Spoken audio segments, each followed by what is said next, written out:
I was saying it depends on what kind of a president you have. You get issue presidency or an issue presidency. Maybe a certain presidency was about I don't know, maybe human rights.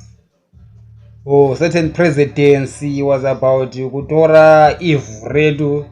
Maybe another presidency was to remove Robert Mugabe, which is quite silly.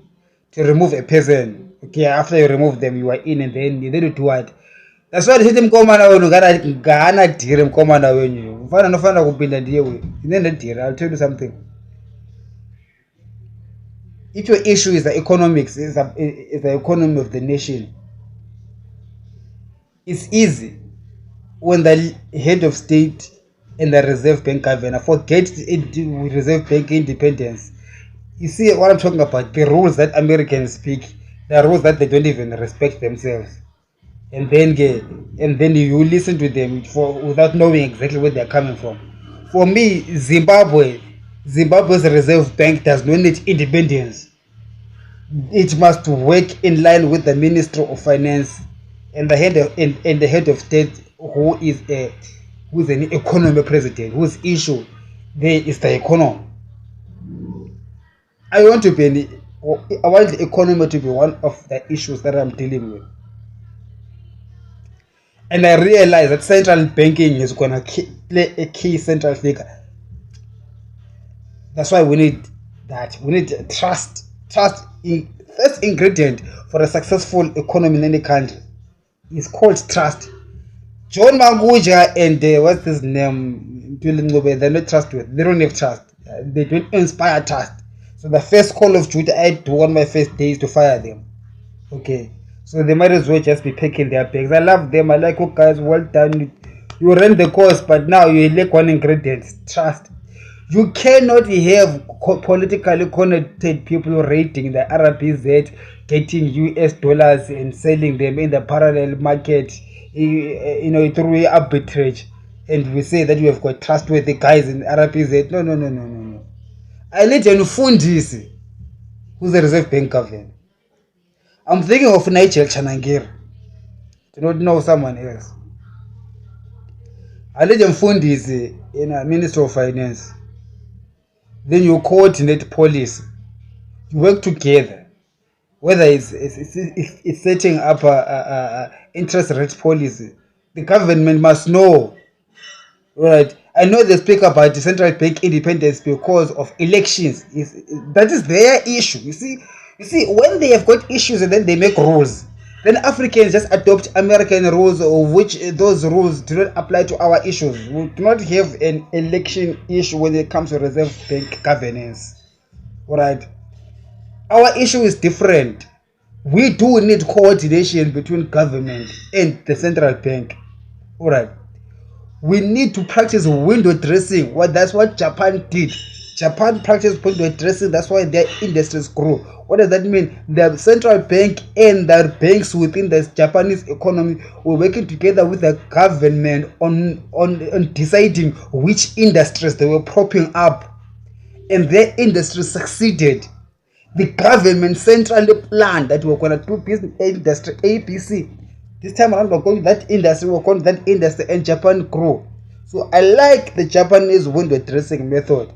And I think that is what is a policy that we must pursue in Zimbabwe. You understand? And the creation of money, ideas surrounding the creation of money. Zimbabwe failed to create money under Robert Mugabe because Robert Mugabe was printing money without increasing productivity. When you rapidly print money without increasing productivity, you cause inflation in the economy. That is why we had hyperinflation in the economy, because there wasn't any increase in productivity.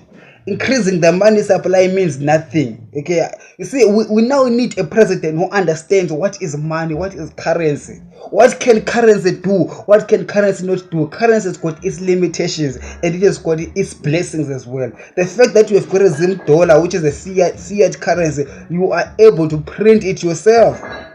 You understand? Now, you now need to know what are the limitations. If I actually print that dollar, right, what must I do so that I don't get hyperinflation, or so that I don't really have excessive inflation? It's simple. You increase productivity. It's simple. When you are creating money, you spend that money on activities that increase productivity, economic productivity, gainful productivity. Do you understand? When people do not have money for agricultural inputs and to print money for agricultural inputs, the agricultural season will yield a profit such that that money that was printed can be paid back and be cancelled out. Do you understand? Through bond selling by the reserve bank. If it was bond buying that brought the money into the system. Okay. So what I'm saying is, what Robert Mugabe did is he printed money and gave to war vets who didn't produce anything. When the government was broke, he printed money so that he can pay soldiers and policemen who were beating up people so that they do not remove him from power. Now, if you pay soldiers, all right, the work done by soldiers is important, but it does not have economic output. There's no money when you pay a soldier a salary. There's no money that comes out after that, because a soldier does not produce anything that's going to be paid back. Nobody pays for soldiers. You understand? So when you are paying soldiers and police, you must be paying them with the real money that you have, not printed money. Do you understand? You only print money to produce things that are going to be made and are going to be sold and make money, increase productivity. You see, money is an oil. Okay, just like a car that is moving, it needs an oil. You need to create money to print money so that it can oil the system. Okay, the bigger the economy becomes, the more money you need, the more credit you need into the system. So all this printed money can exist as credit. Okay, and it's not necessary that credit has to be paid. You don't have to pay all the credit. In fact, as the economy grows, the credit grows, including that credit, which is money that is in supply. And also the government debt will always grow if the economy is growing. The foolishness of the IMF is to say that African governments and poor governments and other governments around the world, they must pay back their loans. Okay, they must clear their credit. It's absurd. The thing is, that credit, the amount of credit, is what determines the size of the economy. For you to keep on growing the economy, it will be essential that the credit, whether it's public debt or it's private debt, it has to be increasing together with the increase of economic growth. Because the more productivity that you create, the more money that must represent that productivity. So where does that money come from? From credit creation. Do you understand what I'm talking about? So it's another fallacy. As I'm telling you, that this Jerome Powell and this IMF, they've got nothing. We might destroy them. Or destroy them. Their lies that they teach people. You do not need to pay back all your government debt. Is the United States government prepared to pay back all its debt? No. If debt is always increasing all the time, and those fools, they will be there in Washington every time arguing about closing the government over over debt limit. Those Democrats and the Republicans, they'll be arguing and arguing. Sometimes they close the government for 4 or 5 days. Say, no. The others, maybe the Democrats will be saying, we don't want to increase the debt limit. The Republicans are saying, we want to increase the debt limit to finance for their budget deficit. And they spend 4 or 5 days. Those are tenuros in practice, man. But man, they know very well that money, that I don't know how much is it now. Is it 25 trillion US dollars the government debt? Come back after 5 years, it's gonna be 50, and it's gonna be increasing perpetually. Even me, my government's debt will increase perpetually. Why will it increase perpetually? Because the economic growth is going to be increasing perpetually. We have got a $20 billion economy in Zimbabwe. That's an annual GDP. If I'm going to increase that to 200 billion, where do you think the 200 billion is going to come from? From credit. All right. Or debt, whatever you call it. Government will borrow money to feed the economy. The private sector is going to borrow money to increase productivity and investment. And as we grow, as multiple industries grow, okay, whether across the supply chain or horizontally and vertically, we will need more money, more credit in the system. All right. So which means there's much more money creation. But the money creation has to be in line with productivity. That is the skill. Can I increase the money supply or increase the productivity? There will be no inflation.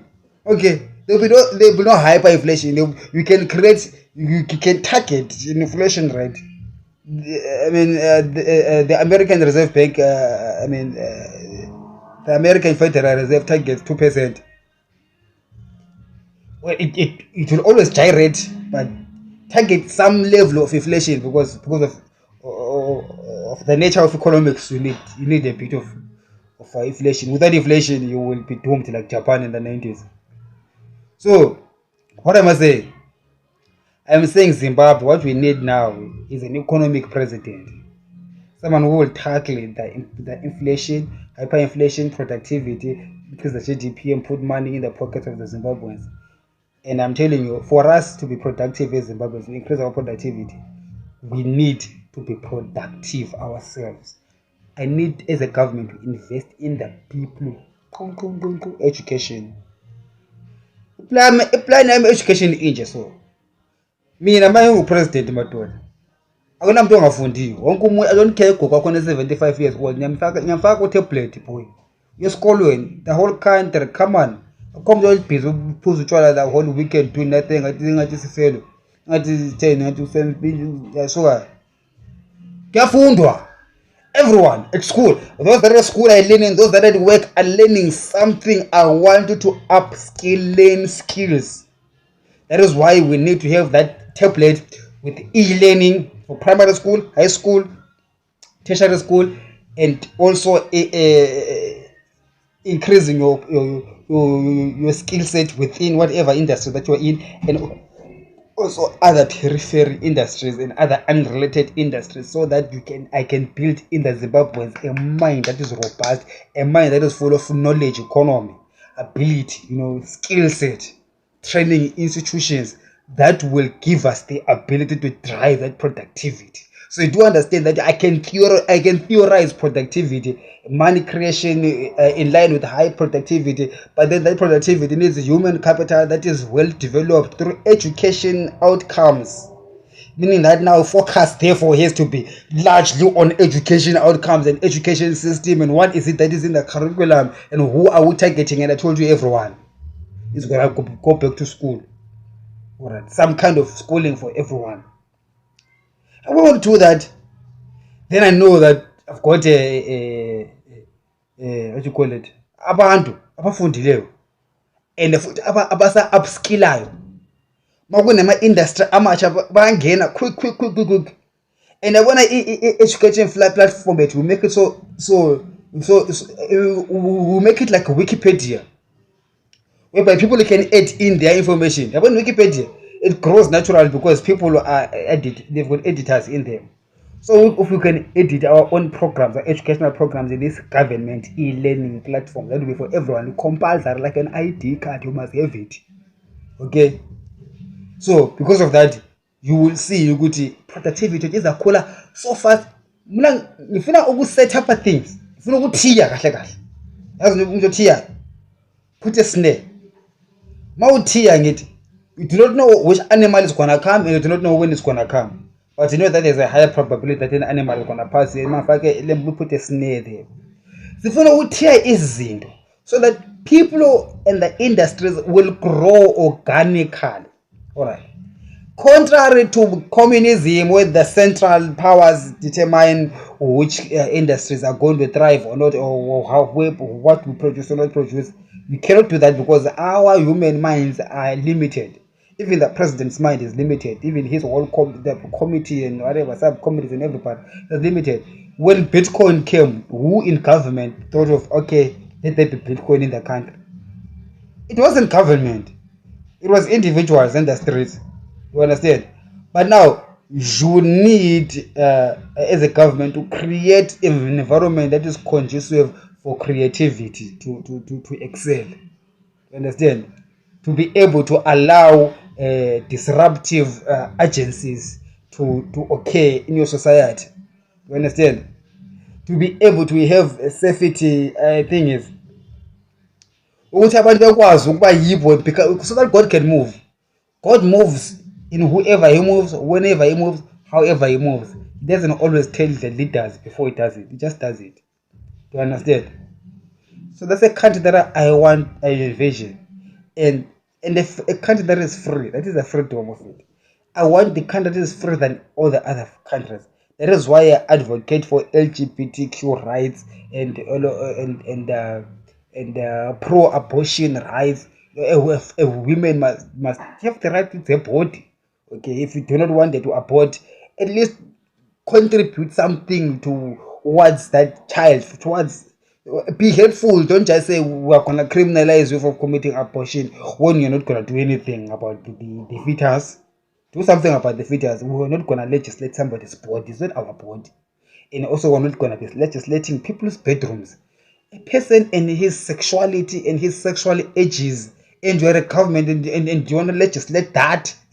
What's the cause coming next? Men are not allowed to sleep with the big women. Whatever that is, all that you want. When you see a big woman, you melt. Yeah, these girls, they see other girls and they melt. What is it to us as a government that we was like, let kids be, let kids play.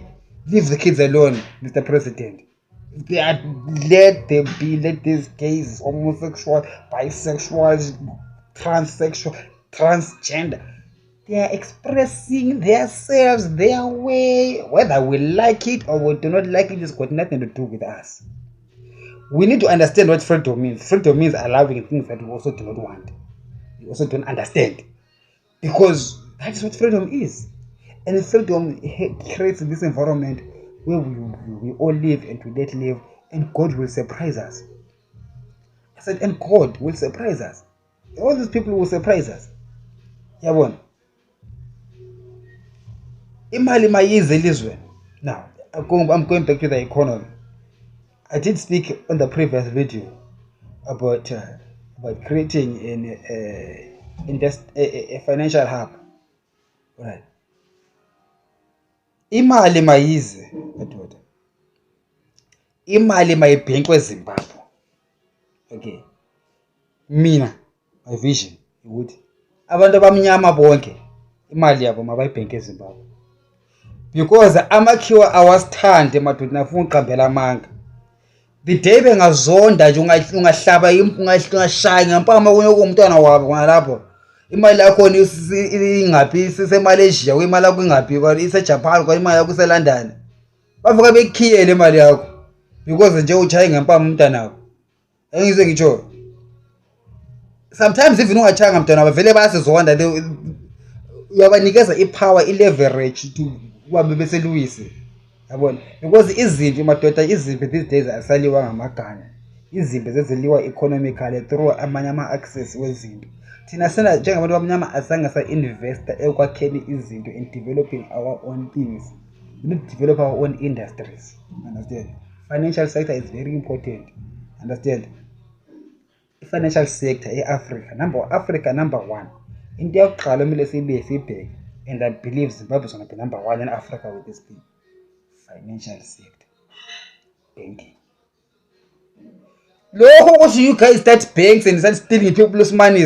Not in my country. I'll put you in jail. I will throw the case away. You're destroying my nation. This is how you destroy a nation.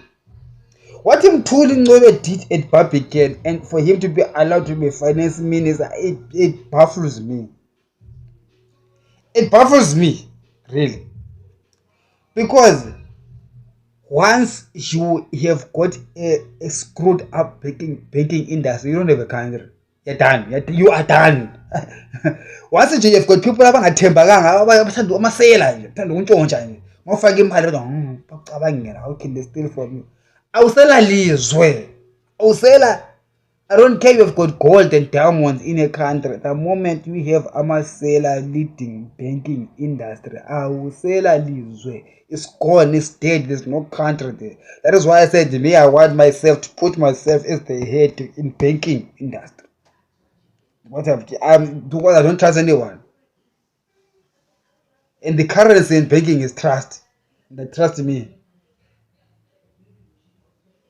That's how it's gonna work. We will be powerful financially. Nobody can tell us to play with money. We know what money is. We know how to create it. We know how to destroy it. What? Money is not the valuable thing. Is not money. The valuable thing is productivity. Understand?